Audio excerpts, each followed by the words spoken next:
나의 자랑은 무엇인가? 라는 제목으로 같이 말씀을 나누겠습니다. 어제 우리는 김송자 권사님 이제 화장하며 하나님 품에 보내드렸습니다.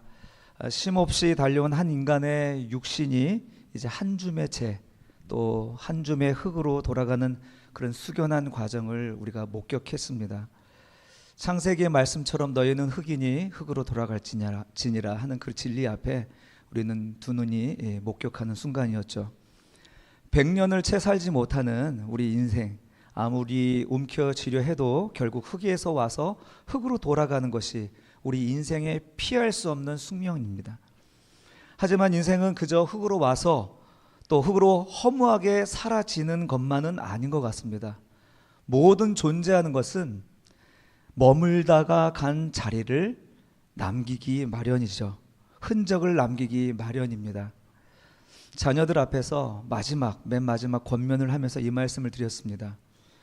여러분들이 우리 김송자 권사님의 흔적이라고, 여러분들이 우리 돌아가신 어머니의 열매라고, 그래서 그의 삶의 흔적을 헛되이 하지 말자고 이렇게 권면해 드렸습니다. 하늘에 비가 내려서 강으로 흘러가고 또 바다로 흘러가서 다시 그 있던 곳으로 돌아가지만 그 하는 일에 열매를 맺고 돌아가는 것처럼 어떤 이에게는 시원한 물로 제공을 하고 어떤 나무 열매는 시원한 과즙으로 또 존재하는 것처럼 그냥 흙으로 왔다가 흙으로 돌아가는 인생 역시 저마다 삶의 궤적을 남기는 것입니다. 흔적을 남기는 것입니다. 여러분은 어떤 흔적을 남기시겠습니까? 오늘 사도 바울은 자기가 남긴 흔적, 자기에게 새겨진 흔적을 자랑하고 있습니다. 우리 17절 다시 한번 읽어볼까요? 17절 시작. 이후로는 누구든지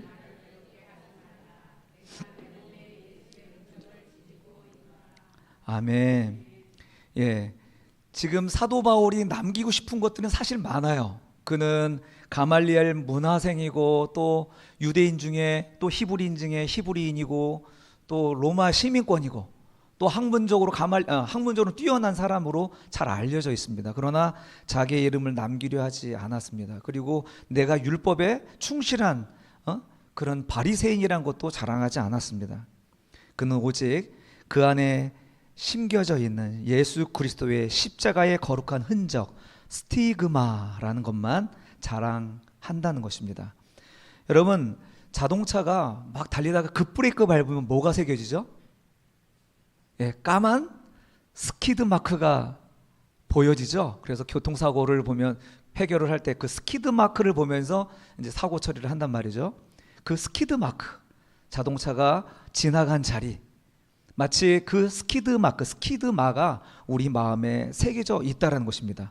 예수의 흔적이 선명하게 사도 바울 심령에 새겨져 있노라 라고 이야기하는 겁니다. 오늘 이 시간 우리 스스로에게 엄중하게 한번 질문을 던졌으면 좋겠습니다. 우리는 한 줌의 흙으로 돌아갈 인생들입니다. 나는 과연 이 땅에서 무엇을 남길 것인가? 무엇을 자랑할 것인가? 썩어질 것들을 자랑하고 남길 것인가, 아니면 예수의 흔적을 남길 것인가가 오늘 설교의 주된 핵심입니다. 먼저 세상 것들에 대한 것인데요, 첫 번째 한번 같이 읽어봅시다. 시작. 나쁜 자랑과 그 치명적인 부작용입니다.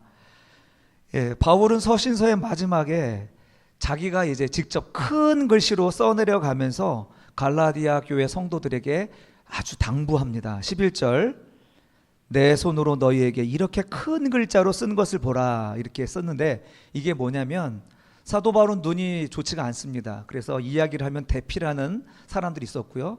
그리고 그 맨 마지막에 항상 그런 건 아니지만 이 갈라디아서는 특히나 자기 사인을 남겼다는 거예요.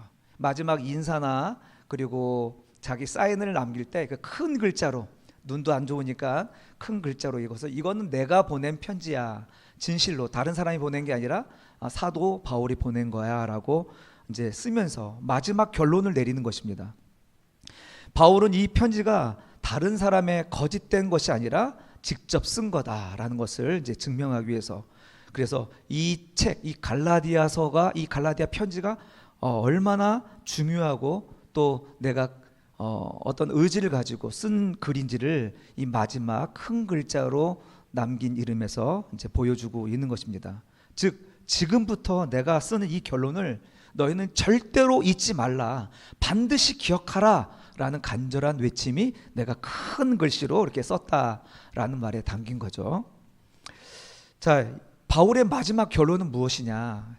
갈라디아에서 계속 책망하는 여러 가지 이야기들의 마지막 결론은 뭐냐? 육체의 자랑을 경계하라는 것입니다. 육체의 자랑을 경계하라는 것입니다. 왜냐하면 육체의 자랑은 반드시 부작용이 있기 때문에 그렇습니다. 그래서 육체의 자랑의 대표로서 할례를 언급하는 것이 이제 갈라디아서의 내용이죠. 이 할례는 유대인들에게 명령한 하나님의 명령입니다. 이방인으로서, 갈라디아인들은 이방인으로서 이것을 지키지 않아도 돼요. 그러나 그 이방인들이 이 할례라는 것을 계속 유혹받고 있었다는 것입니다. 할례는 어떤 의미가 있냐면 유대인이 된다는 의미가 있습니다. 유대인이 된다는 자부심을 심어줍니다. 우리가 왜 이방인으로서 예수를 믿고 나면 하나님이 백성이 된다는 사실로 우리가 잘 알고 있죠. 그런데 뭐 피부로 와닿습니까? 무엇으로 내가 하나님의 자녀인 것을 증명합니까? 잘 모르겠어요. 하고 믿음이 떨어지면 내가 세상 사람인지 그리스도인인지 잘 모를 때가 많지 않습니까? 그런 것처럼. 그런데 할례를 받으라고 이야기했을 때 이 외적인 표징이 나타나니까 그럴듯한 거예요. 눈에 보이는 표지가 생기니까 더욱 유혹이 드는 것입니다. 그래서 할례를 자랑한다. 이쯤 되면 여러분 좀 궁금하지 않습니까? 할례가 뭔지 여러분 잘 아시잖아요. 도대체 이 할례를 어떻게 자랑하냐? 벗고 다닐 수도 없고, 그렇죠? 예. 궁금하지 않았어요, 여러분? 할례를 자랑한다고 그러는데 도대체 어떻게 자랑하느냐? 예, 할례를 자랑한다는 것은 하나의 상징인 것입니다. 할례를 지킨다는 것은 곧 율법의 모든 계명을 지킨다는 것을 의미하는 거예요. 그래서 유대인들처럼 옷 입고 유대인들처럼 여기다 말씀을 걸고 다니고 유대인들처럼 말씀을 여기다가 붙이고 다니는 거예요. 외적으로 드러난 모든 율법의 규율을 지킨다는 의미가 할례를 받는다는 것입니다. 그러니까 누가 봐도 저 사람이 할례 받은 사람이다 라고 알 수 있을 만한 외적인 표지가 있는 거예요. 그래서 유대인이 된다는 것은 하나님을 믿는 이방인들에게 있어서는 굉장히 매력적인 거였습니다. 그리고 또 하나 실제적인 문제가 있었습니다. 그것은 뭐냐면 할례는 박해를 피할 수 있는 신분증이기도 했습니다. 무슨 말이냐면 오랜 전통을 가진 유대교에 한해서 로마 제국이 황제 숭배를 면해주는 그 일을 했다는 거예요. 유대인들이 하도 반란을 하고 막 그러니까 황제가 유대인은 만큼은 황제 숭배 안 해도 돼. 그리고 종교적 자유를 유대인에게는 허락을 했습니다. 그런데 예수 그리스도를 믿는 신앙은 로마가 보기에는 유대교 전통에서 벗어난 위험하고 불법의 종교로 보였습니다. 그래서 황제 숭배를 거부하는 기독교인들은 로마 정부의 감시와 박해의 표적이었던 것이죠. 이게 12절 말씀에서 이제 이것을 언급하고 있습니다. 한번 보겠습니다. 무릇 육체의 모양을 내려 하는 자들이, 즉 유대인들이죠. 그들이 억지로 너희에게 할례를 받게 함은 그들이 그리스도의 십자가로 말미암아 박해를 면하려 함뿐이다. 예. 지금 유혹하는 게 뭐냐면 너희가 할례를 받으면 이 로마의 박해로부터 벗어날 수 있다라고 얘기하는 거예요. 이 거짓 교사들은 누구냐면 유대교라는 유대교인이 아닙니다. 유대인이었지만 그리스도를 믿는 교사들이에요. 근데 이 사람들이 너희들이 할례를 받으라고 이렇게 이야기하는 두 가지 이유가 그것으로 하나님의 백성이 된다는 것과 그것으로 너희가 이 십자가의 박해를 면할 수 있다는 이 두 가지가 굉장히 매력적이고 설득력이 있었던 것입니다. 바울은 이런 거짓 교사들에 대해서 그들의 비겁함을 지금 지적하고 있는 것입니다. 로마의 박해가 두려워서 그리스도의 십자가의 은혜를 잠시 내려놓는다? 있을 수 없는 일이었던 것이죠. 여러분, 이것이 사도 바울이 말하는 할례의 의미였습니다. 할례는 받든지 안 받든지 상관없습니다.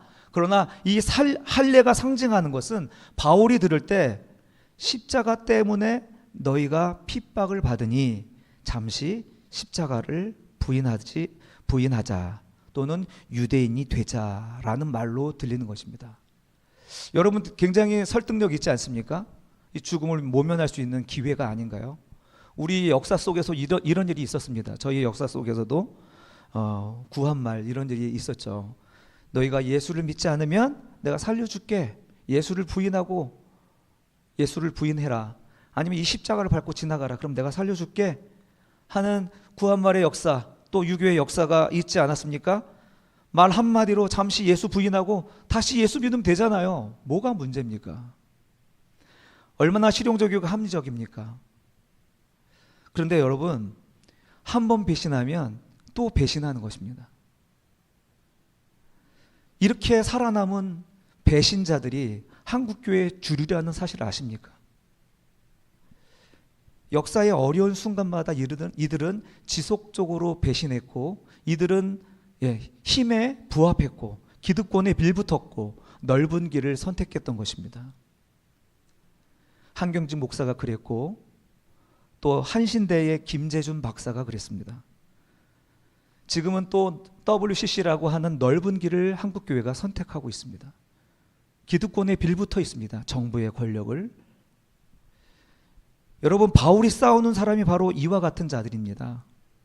15절의 말씀처럼 할례를 받든지 안 받든지 그것은 아무것도 아닙니다. 할례는 오늘날 의식적으로 받는 사람도 없을 뿐더러 또 그것을 자랑하는 사람도 없습니다. 할례는 육체의 자랑을 통칭하는 것입니다. 육체의 자랑을 통칭을 하는 거예요. 그런데 이 육체의 자랑은 반드시 부작용을 일으킨다는 것입니다. 공동체를 깨트리고요, 그리스도의 십자가를 부정하는, 헛되게 만드는 그런 방향으로 이끌어 간다는 것입니다. 그리스도의 십자가를 헛되게 만들어요. 여러분, 육체를 자랑하는 자리에는 항상 이런 현상들이 있습니다. 공동체 안에 시기심을 불러일으킵니다. 육체를 자랑하는 것은요, 시기심을 불러일으킵니다. 세상의 자랑은 본질적으로 비교를 전제로 하고 있죠. 남보다 더 나은 학벌을, 또 더 많은 재산을, 더 반듯한 자녀를 과시하고 싶어 하는 거예요. 오늘날 삼시세끼 못 먹는 사람 있습니까? 먹지 못해서 굶는 사람 있습니까? 그런데 우리는 지금 행복하지 않아요. 왜냐하면 저들과 비교했을 때 내가 부족하다고 느끼기 때문에 그렇습니다. 그러니까 세상의 자랑은 본질적으로 비교 의식을 전제하고 있는 거예요. 그것을 가지지 못한 사람들은 박탈감과 시기심이 피어나고, 그것을 가진 자들은 교만하고, 이 열등감과 우월감은 동전의 양면과 같습니다.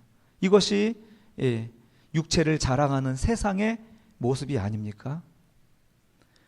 또 육체를 자랑하는 자리에는 남을 쉽게 정죄한다는 것입니다. 남들을 쉽게 정죄해요. 자기의 의와 노력을 자랑하는 사람은요, 타인의 연약함을 품지 못합니다. 제가 부목사 생활을 할 때, 수석 부목사로 있을 때, 마지막에 이제 개척하기 전에 수석 부목사로 있을 때 이제 후배 목사들이 있을 거 아니에요. 내가 일하는 거 보면 되게 답답해요. 막 짜증이 나. 얘가 잘 못하면 내가 힘들어지거든요. 그러니까 지금 생각하면 난 너무 미안하더라고요. 그렇게 내가 험한 말을 했어요. 나중에 만나면 이제 용서를 구하고 이제 미안하다고 해야 될 지경이죠. 여러분, 이 모든 것이 뭡니까? 내 의이고 내 노력과 내 실력이 부각되는 것입니다. 그래서 남들을 정죄하게 되는 것입니다. 품지 못하는 것입니다. 나는 이만큼 기도하고 이만큼 능력 있고 이만큼 헌신하는데 저 사람 왜 저러지? 쟤 때문에 뭐가 되는 게 없어? 이러면서 쉽게 정죄의 자리에 빠진다는 거죠. 자기가 세운 어떤 기준대로 형제를 무자비하게 난도질하는 그런 정죄하는 일들을 우리가 했다는 것이죠. 또한 육체를 자랑하는 자리에는 목소리가 커지고요, 겸손을 쉽게 잊어버립니다. 교만해진다는 거예요. 내 힘으로 이뤘다고 믿기 때문에 그들의 태도는 어떻습니까? 십자가의 어떤 부드럽고 이런 겸손 대신에 자기 주장이 더 강하게 내세워지는 것입니다. 회의 시간이나 또 봉사의 자리에서 유독 목소리가 커지는 겁니다. 혈기가 나타나는 것입니다. 그 이유가 뭡니까? 내 수고와 공로를 알아달라는 이 숨겨진 육체 자랑이 발동했기 때문에 그렇습니다. 육체의 자랑은요, 반드시 부작용을 이끌고 오는 거예요. 그래서 이 부작용을 보면서 이게 뭐라는 것을 알 수 있어요? 육체의 자랑이라는 것을 알 수 있는 거예요. 이런 부작용을. 이제 더 중요한 문제가 있습니다. 육체의 자랑을 이야기하면서 사도 바울은 무엇을 내세우냐면 할례라는 것을 내세워요. 할례는 하나님이 명령하신 거룩한 예식입니다. 무슨 말입니까? 육체의 자랑이 어디에서도 나타날 수 있다는 거예요. 거룩한 일에도 나타날 수 있다는 거예요. 육체의 자랑은 신령해 보이는 일에도 나타날 수 있다는 것입니다. 이게 무서운 겁니다. 거룩해 보이고 신앙적으로 보이는 부분에서 나타나는 거죠. 기도할수록 그것이 내 자랑이 될 수 있어요. 봉사할수록 그것이 내 육체의 자랑이 될 수 있습니다. 직분이 자랑이 될 수 있는 거예요. 받은 은사가 자랑이 될 수가 있는 것입니다. 고린도 교회에다가 보낸 편지의 메시지가 그것이 아닙니까? 바울이 그들에게 책망한 이유가 뭡니까? 그들이 하나님이 주신 은사로 병도 고치고 천사의 말도 하고 예언도 하고 말씀에 대한 지식이 풍성했지만 사랑이 없으니, 즉 그리스도가 없으니 이 모든 신령한 것들이 육체의 자랑이 됐다라는 것을 얘기하는 것입니다. 여러분 이해되시죠?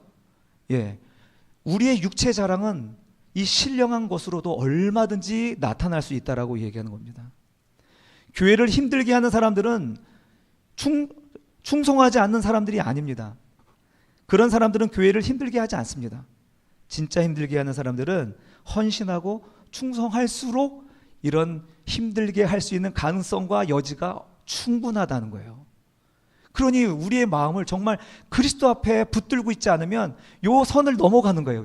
열심히 하면 갑자기 내가 어깨가 뿜뿜 올라가면서 목소리가 막 커지기 시작하는데 그때 빨리 나를 쳐서 주 앞에 복종시키지 않으면 육체의 자랑이 얼마든지 될 수 있고요, 공동체를 힘들게 할 수 있다는 것입니다. 그래서 이런 신령한 것들로 인하여서 우리가 육체의 자랑에 빠지게 되면 그 자체가 현대판 할례라고 말할 수 있는 것이죠. 사랑하는 성도 여러분, 나는 어떻습니까? 나 스스로를 목이 뻣뻣한 교만한 자로 만들고 있지는 않습니까? 이것이 속임수라는 것입니다. 육체의 자랑이 가진 속임수, 그것이 신령한 것을 통해서도 얼마든지 나타날 수 있다는 사실을 우리가 정말 경성하여서 우리가 깨어 있으면서 이것을 주의할 수 있기를 간절히 바랍니다. 두 번째, 이러한 육체의 자랑에 맞서는 참된 자랑은 무엇이냐? 같이 한번 읽겠습니다. 시작. 올바른 자랑 오직 십자가 외에는. 아멘. 우리 14절 한번 같이 읽겠습니다. 시작.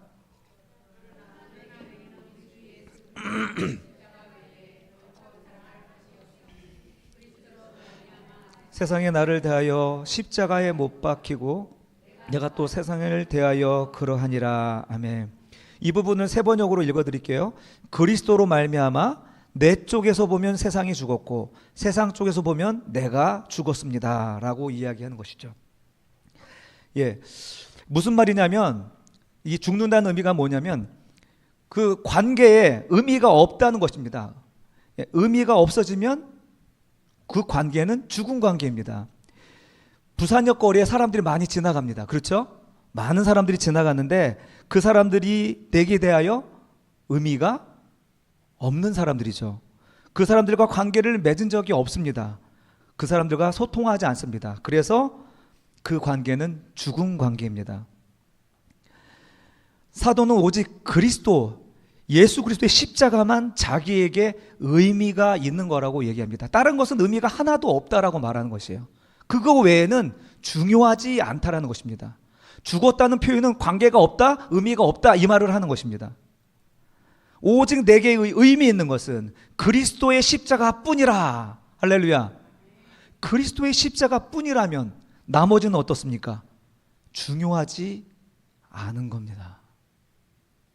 나머지는 의미가 없을 수 있는 거예요. 나머지는 That's okay. 발음 좋았어요? 한번 따라해 보실까요? That's okay. 예, 그리스도의 십자가 외에는 That's okay. 하고 싶은 대로 해. 네 주장대로 해. 괜찮아. 내 주장을 포기해도 돼. 하나님의 역사는 하나님이 이루실 것이니까 오케이. 십자가가 아니면 무조건 오케이. 상관없습니다. 믿습니까? 그럴 수 있으세요? 그건 자신이 없어요. 여러분, 이게 십자가예요. 여러분에게 지어진 십자가예요. 그걸 내려놓지 못하면 교회의 하나됨을 이룰 수가 없습니다. 교회 안에 갈등을 보십시오. 십자가와 무슨 상관이 있습니까? 돌이켜서 여러분들이 갈등했던 일들을 한번 생각해 보세요. 십자가와 관계가 있습니까? 아무 관계 없는 것. 알량한 내 자존심 때문에 주님의 몸된 교회를 얼마나 많이 찢었는지 회개해야 돼요. 오늘 여러분, 나를 공격하는 사람 때문에 상처를 받습니다. 나를 다른 것보다 더 사랑하기 때문에 그렇습니다. 자랑스러운 나, 틀리지 않는 나를 내가 폄하되는 것을 용납하지 못하는 거예요. That's okay 할 수가 없는 거예요. 프로젝트 때문에 상처받아요? 일 절차 때문에 상처받습니까? 갈등합니까? 자랑스러운 내 방식이 무시되는 것이 참을 수가 없는 거예요. 주님은 말씀하십니다. 무엇이 중한디? 오늘은 발음이 진짜 괜찮다. 무엇이 중한디? 십자가 외에는 아무것도 중요하지가 않습니다. 십자가 외에는 나는 거기에 대해서 죽었다라고 사도 바울은 고백하고 있는 것이에요. 난 그거 아무 의미 없어요. 난 거기에 대해 죽었습니다. 오직 내 안에 새겨진 것은 십자가만 의미가 있습니다라고 고백하는 거예요. 이 고백이 오늘 우리들에게 고백이 된다면 우리는 얼마나 자유롭게 될까요? 그리스도의 십자가를 자랑하는 사람은요, 나의 그 죽음을 통해서 맺어질 그 기이한 일을 믿음으로 기다리는 사람들이기 때문에, 여러분, 이 십자가만 자랑하는 사람은 놀라운 자유를 누리는 사람입니다. 어떤 일에 매이지 않습니다. 사람들의 평가에 매이지 않습니다. 유연하고 합리적인 선택을 할 수 있습니다. 왜냐하면 내 쪽에서 보면 세상은 죽었고 세상 쪽에서 보면 내가 죽었기 때문에 그렇습니다. 이제 더 이상 세상의 돈이나 명예나 사람들의 인정이나 또 도덕적 우월감에 널뛰지 않는 것입니다. 흔들리지 않는 것입니다. 그리스도인들은요, 내 공로를 인정받으려 목소리를 높일 필요도 없고 남과 비교하여 시기하거나 낙심할 이유도 사라지는 것입니다. That's okay.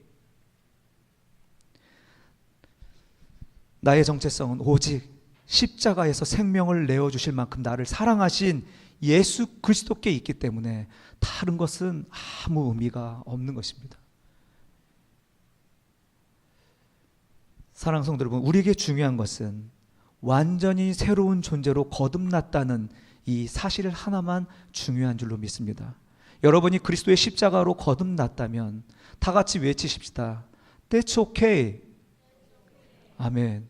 그럴 수 있기를 간절히 바랍니다. 우리의 믿음과 신앙에 있어서 십자가 외에 다른 모든 문제에 있어서 네가 크니 내가 크니, 네가 잘나니 내가 잘나니 해서 그런 어리석은 다툼에서 벗어나기를 주님의 이름으로 축원합니다. 이제 말씀 맺겠습니다. 사랑하는 성도 여러분, 한 줌의 죄로 또 돌아갈 우리의 육신을 바라보면서 한 번 더 질문을 던지겠습니다. 내 인생의 마지막 날, 내 삶의 자리에는 무엇을 남기시겠습니까? 내가 얼마나 성공했는지, 얼마나 부유했는지, 얼마나 사람들에게 칭송받았는지, 이런 것들에 대한 세상의 흔적은요, 화장터에 가니까 1시간 40분이면 다 사라지더라고요. 그 헛된 것들을 증명하기 위해서 그동안 형제들과 자매들과 얼마나 싸우고 시기하고 정죄했습니까? 얼마나 많은 목소리를 높였습니까? 이런 우리의 어리석은 교만을 오늘 십자가에 못 박고 그리스도 십자가 외에는 대충 오케이 외치면서 십자가만을 붙들 수 있는, 사도 바울처럼 예수의 흔적 십자가만 붙들 수 있는 저희들이었으면 좋겠습니다. 철저히 내 자아는 죽고 내 안에 그리스도께서 사셨던 그런 사랑의 흔적, 십자가의 은혜로 형제를 용서하고 품어 주었던 눈물의 흔적, 내 공로를 감추고 오직 십자가만 자랑했던 겸손의 흔적만 주님이 보실 줄로 믿습니다. 부디 남은 우리의 생애가 한 줌의 죄로 돌아가기 전에 걸음마다 예수 그리스도의 진한 스키드 마크가 남겨지는, 그래서 새로운 피조물로 사시기를, 그래서 주님이 아시는 자로, 주님이 칭찬하시는 자로 서시기를 주님의 이름으로 간절히 축원합니다.